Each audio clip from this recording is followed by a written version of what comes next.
Hey folks, Colin here from Sumthins Recording, and today I'm going to show you one instrument you can add to fill out your mixes.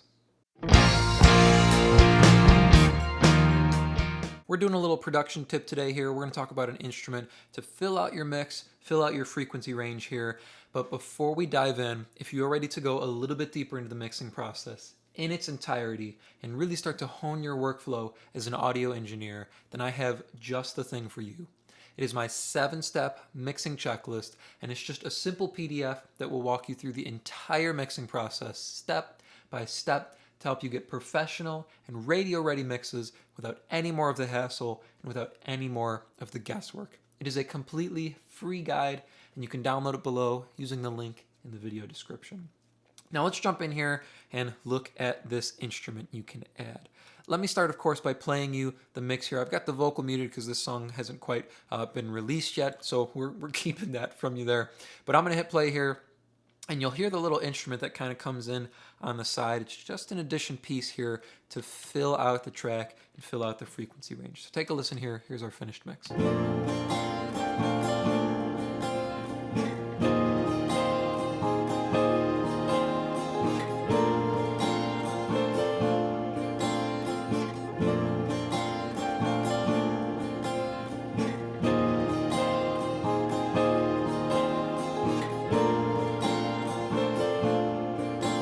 So you probably heard it there. It's sitting right off to the left side here. I'm going to mute it, and I'm going to play it one more time. See if you can hear the difference.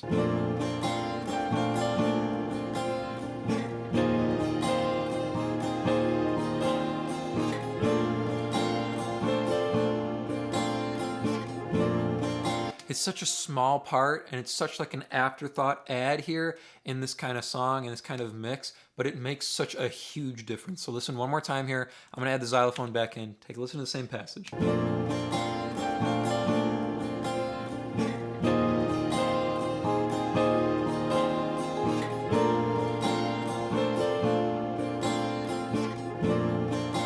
This kind of ad to me is always kind of like a Brian Wilson type of move. If you like the Beach Boys, if you listen to a lot of Beach Boys music, he's always so good at filling spots in the mix, filling spots in the track, in the frequency range with different instruments. He kind of has this view of each instrument fills a different spot in the mix. And if you can fill a different frequency range, if there's a little hole and you can throw a piece in, it makes such a huge difference here. And that's what our xylophone is doing here. It's filling a little frequency spot up on the top end, right off to the left in the mix here. And it adds so much to the track for just this little, maybe 2-second passage here. So let's hone in here. I'm going to solo up the xylophone, and you can hear, I'll zoom in a little bit as well so we can see it. You can hear what it sounds like by itself here.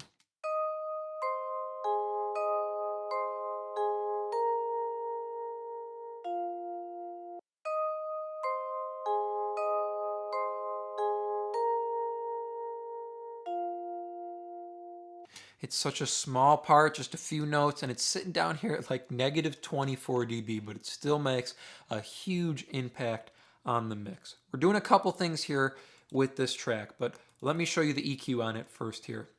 We're rolling off all of the bottom end. I'm going to take off the dual pan here after, and then we're adding a little bit of this 4K here so you hear that top end frequency pop. That's the space I want it to fill, is this frequency range here from like 3K up until about 8K here. That's the space I want it to fill inside the mix. That's where there's a little hole on the left side here, and we need a little bit of this area to kind of pop out. And the xylophone does the perfect job filling that space and filling that frequency range. So take a listen without the EQ, and I'll kick it back in.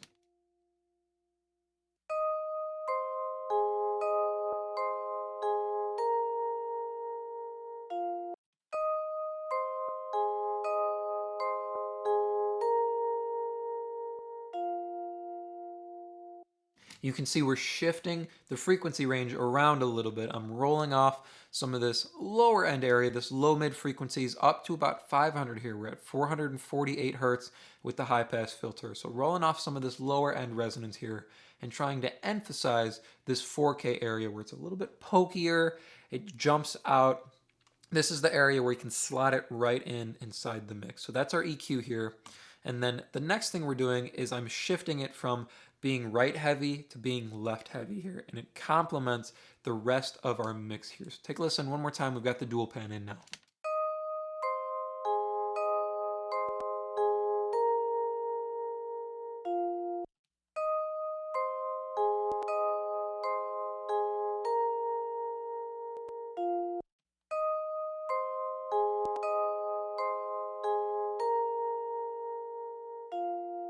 So our EQ serves the purpose of making sure the xylophone isn't too heavy sounding, and it emphasizes that top end belly frequency that's going to help it poke through in the mix here. And then our dual pan, that's just a little panning move, shifting it from being right heavy to being left heavy here.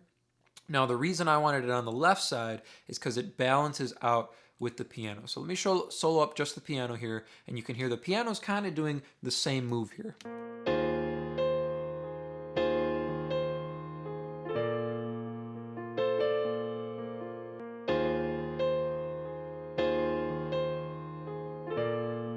So it's hitting those same kind of notes on the walk down, but it's lower in frequency, you can hear. So let me throw in the xylophone now, and you can hear them both together. You can hear the frequency slot that the xylophone fills, and how panned left, it fills out and balances with our piano.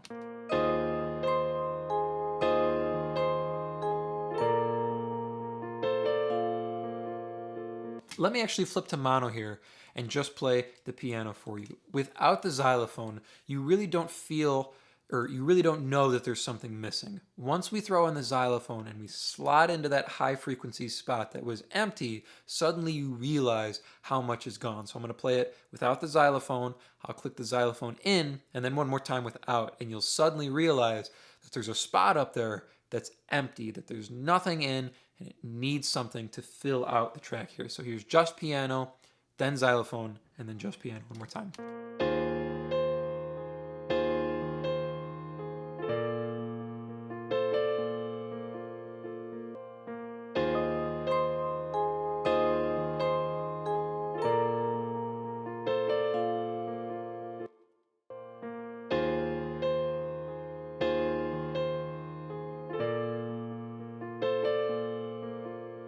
You can hear there's a frequency range up there, that 4, 5, 6K area, that suddenly you hear is empty. There's not an instrument sitting in that spot. It's kind of low frequency wise. So we need something to fill that to make the mix feel balanced overall frequency wise. So I'm going to stay in mono here for a moment, just so we're not listening to the panning effect. I'm going to play this passage one more time without the xylophone and then with it, and then we'll flip back to stereo.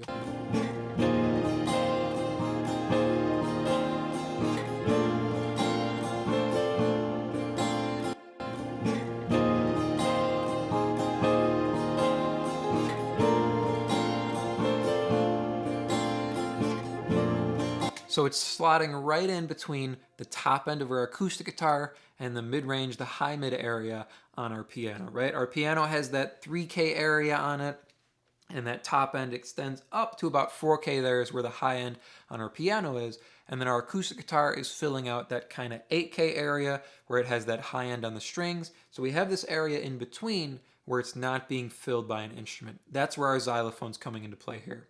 One more time, I'll flip back to stereo, play this passage without the xylophone, and then with it one more time.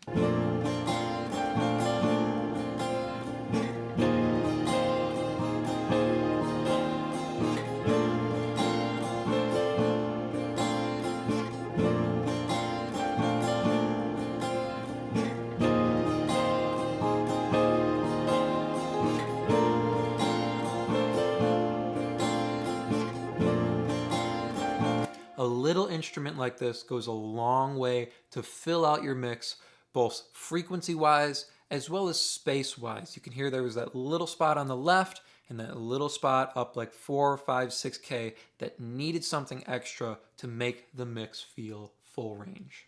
I hope that was helpful for you. As I mentioned at the beginning of the video, if you're ready to take your mixes to the next level and really start dialing in your workflow as an engineer, then I have just the tool for you, and it is completely free.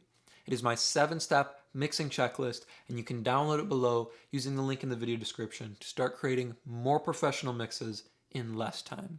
Thank you so much for watching, and I will see you in the next video.